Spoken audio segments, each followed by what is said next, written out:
तो गाइस कैसे हैं आप सब लोग। रीइंकार्नेटेड के एपिसोड 446 के साथ हाजिर हूं। तो लास्ट एपिसोड कैन पे हमने देखा था कि ब्रदर पोर्शन वहां पर पहुंचता है और वहां पर पहुंचने के बाद उन लोगों की जान बचाता है, जिसकी वजह से वो सभी सीनियर्स जो होते हैं उसको रिस्पेक्ट दे रहे होते हैं, साथ ही उसकी तारीफ कर रहे होते हैं और कहता है कि ब्रदर पोर्शन तुम्हारा बहुत बहुत शुक्रिया जहां पर आकर हमारी जान बचाने के लिए। इसके साथ ही एल्डर से कहता है कि हमने सुना है कि तुम गोल्डन क्रॉस सेक्टर के यंग मास्टर और बहुत ही जल्दी तुम गोल्डन क्रॉस सेक्टर के नए लीडर भी बनने वाले हो। गोल्डन क्रॉस सेक्टर यानी कि फ्लेम गार्ड राम को ही कहा जा रहा है। तो पोर्शन भी उन्हें रिस्पेक्ट देता है। उसी के साथ ही वो कहते हैं कि अब जबकि आप यहाँ पर हमारे सिटी में आए तो क्यों ना आप सिटी के अंदर आए और आकर रेस्ट करें और साथ ही यहाँ पर हमें इस बात की ऑनर दें कि हम लोग आपकी सेवा कर सकें। ठीक है, सभी लोग भी उसे कहते हैं कि हाँ ये हमारे लिए बहुत ही बड़ी रिस्पेक्ट की बात है कि गोल्डन क्रॉस सेक्टर यानी कि फ्लेम गार्ड राम का यंग मास्टर पोर्शन यहाँ पर हमारी जान बचाने के लिए आया है, इसलिए प्लीज यहाँ पर हमारे साथ हमारे सिटी के अंदर आए ताकि हम लोग यहाँ पर तुम्हारी मेहमान नवाजी कर सकें। तो पोर्शन उन लोगों से कहता है कि प्लीज यहाँ पर ये सब कुछ करने की जरूरत नहीं है। जहाँ भी फिर सिस्टर फीजू यहाँ पर मुश्किल में होगी, चाहे वो किसी भी दुनिया के कोने में क्यों ना, मैं वहां पर भी उसकी मदद करने के लिए जरूर जाऊंगा। सब कुछ तो यहाँ पर मेनली सिस्टर फीजू के लिए ही किया है। और इसी के साथ ही वो पोर्शन जो होता है वो आगे बढ़ता है, सिस्टर फीजू से कहता है कि सिस्टर फीजू मुझे लगता है कि मैं यहाँ पर तुम्हारी इंजरीज को हील कर सकता हूँ,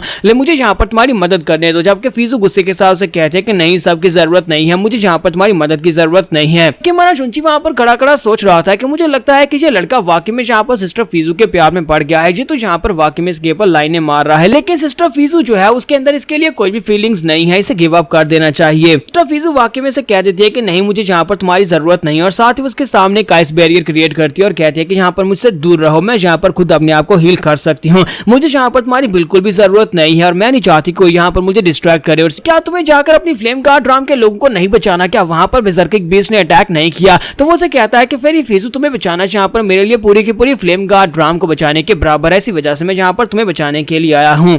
उनकी साइड के ऊपर खड़ा उसकी सारी बातें सुन रहा होता है। इसी के साथ ही सिस्टर फीजू के साथ ही उसे कहते हैं कि सिस्टर फीजू आपकी हालत काफी ज्यादा खराब है, आपको काफी सारी चोटें लगी हैं, सिटी के अंदर चलते हैं, वहां पर जाकर जल्दी से आप हील हो जाएं, उसके बाद हम लोग वापस अपनी सोंग राम में चलते हैं। तो वो कहते हैं चलो फिर ठीक है और इसी के साथ ही वो लोग वहां पर सिटी के अंदर चले जाते हैं। एल्डर उन सभी लोगों से कहता है कि मैं यहाँ पर तुम सभी लोगों को वेलकम करता हूँ, प्लीज सभी लोग यहाँ पर अंदर आ जाए। पोर्शन और जुंची से भी कहा जाता है कि तुम लोग भी यहाँ पर हमारे साथ अंदर आओ और वो दोनों भी वहां पर उनके साथ वहां पर सिटी के अंदर चले जाते हैं। तो सिटी के अंदर चले जाने के बाद दिखाते हैं कि सिस्टर फीजू जो होती है वो नीचे बैठ के कल्टीवेट कर रही होती है, जबकि पोर्शन छत के ऊपर बैठा होता है। माँ जुंची उसके पास जाता है, जाकर उससे बात करता है। पोर्शन वहां पर उसे अपने पास बैठने को बोलता है। तो माँ जुंची उसे कहता है कि मैंने तुम्हारे बारे में सुना है कि तुम यहाँ पर सन ऑफ गार्ड्स में से एक हो, क्योंकि वो लोग जिन लोगों ने कंपटीशन को जीता था उन सभी को सन ऑफ गार्ड कहा जा रहा है, तो तुम भी उनमें से एक हो, तो मुझे भी यहाँ पर तुम्हें रिस्पेक्ट देनी चाहिए। तो वो कहता है नहीं ऐसी कोई बात नहीं है, हाँ ये बात ठीक है कि मैं वहां पर जगह के ऊपर पूरे 3000 साल गुजार कर आया हूँ, क्योंकि रिवार्ड के तौर पर हमें स्पेशल जगह के ऊपर भेजा गया था, एक स्पेशल राम के अंदर, जहां पर हम 3000 साल के लिए कल्टीवेट करके आए हैं,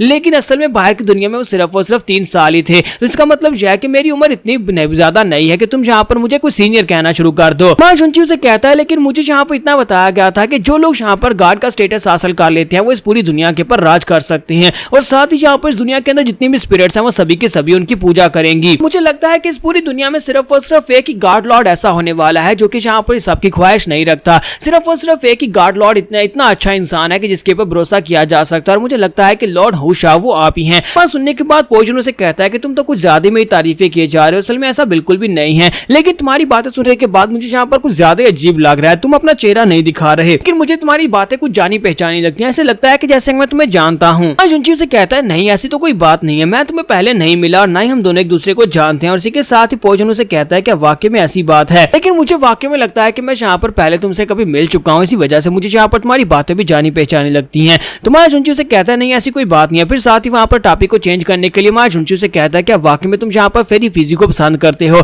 तो वो कहता है कि हाँ मैं यहाँ पर इसको पसंद करता हूँ, ये बात तो यहाँ पर तुमने देख ही ली होगी, तुमने इस बात को नोटिस कर लिया होगा। तुम्हारा जुंची से कहता है लेकिन तुम्हें नहीं लगता कि तुम्हें यहाँ पर गिव अप कर देना चाहिए, क्योंकि वो यहाँ पर कभी भी तुम्हें पसंद नहीं करेगी, क्योंकि वो एक फीमेल सेक्टर से और फीमेल सेक्टर जहाँ पर वो लोग अपने इमोशंस को दबा देते और कभी यहाँ पर प्यार की भावना नहीं आने देते। तो इसी के साथ ही पोर्शन भी उसे कहता है कि हाँ मुझे भी ऐसा लगता है कि वो एक एक्सिस सेक्टर की वजह से, जिसकी वजह से वो यहाँ पर अपनी भावनाओं को दबाती है, लेकिन मैं यहाँ पर हमेशा कोशिश करता रहता हूँ ताकि यहाँ पर एक ना एक दिन उसके दिल में जगह बना सकूं। पोर्शन उसे कहता है कि जब मैं यहाँ पर लेडी फीजू से मिला था उसके बाद से मैंने यहाँ पर दुनिया में इससे ज्यादा खूबसूरत लड़की कहीं पर भी नहीं देखी, लेकिन पता नहीं क्या है कि वो यहाँ पर कभी मेरे प्यार में नहीं पड़ती। हालांकि अब तो मैं यहाँ पर इतने ज्यादा हाई लेवल के ऊपर भी पहुंच चुका हूँ, लेकिन इसके बावजूद वो बिल्कुल भी यहाँ पर मुझे कोई सिग्नल ही नहीं देती। तुम्हारा जुंची उसे कहता है कि हाँ ये बात तो वाकई में सच है, क्योंकि तुम सन ऑफ गार्ड्स में से एक हो, तुम यहाँ पर हायर कल्टीवेशन लेवल पर पहुंच चुके हो। इस दुनिया में कोई भी ऐसी प्रिंसेस या फिर कोई भी ऐसी गॉडेस नहीं होगी, अगर तुम तुम उसे यहाँ पर अपने लिए अपने साथ शादी करने का बोलोगे तो वो तुम्हारे साथ शादी करने के लिए राजी हो जाएगी।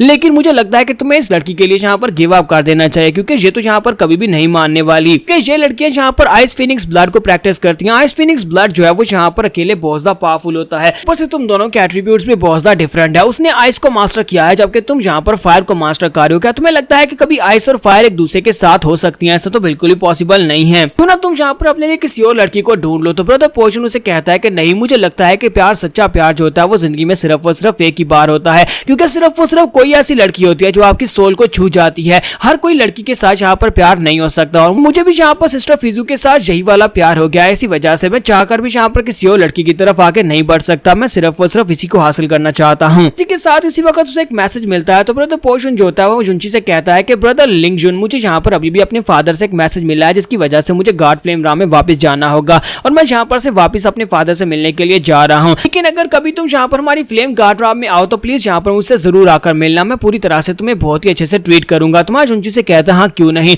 ब्रदर पोर्शन, तुम्हारे लिए मुझे यहाँ पर तुम्हारी फ्लेम गॉड राम में तो आना पड़ेगा। ठीक है, मैं तुमसे मिलने के लिए आऊंगा। और इसी के साथ ही पोर्शन जो होता है उसे बाय बोलने के बाद वहां पर से चला जाता है। एक बार वो लेडी फिजू की तरफ देखता है, फिर साथ ही वहां पर से चला जाता है। उसके चले जाने के बाद मां जुनची सोच रहा होता है कि इस बच्चे का कुछ नहीं हो सकता। इस सॉन्ग स्नो राम में इस लड़की के अलावा अगर तुम किसी भी लड़की से प्यार कर लेते तो वो तुम्हारे प्यार में जरूर पड़ जाती, लेकिन मुझे नहीं लगता कि तुम्हारा इस लड़की के साथ कोई चांस होने वाला है, क्योंकि ये तो बहुत ही ज्यादा आकड़ है। यहाँ पर हमारी एपिसोड 446 का एंड हो जाता है। तो एपिसोड की एक्सप्लेनेशन अच्छी लगी हो तो कमेंट करके जरूर बताइएगा। वीडियो को लाइक करना मत भूलिएगा। Thank you.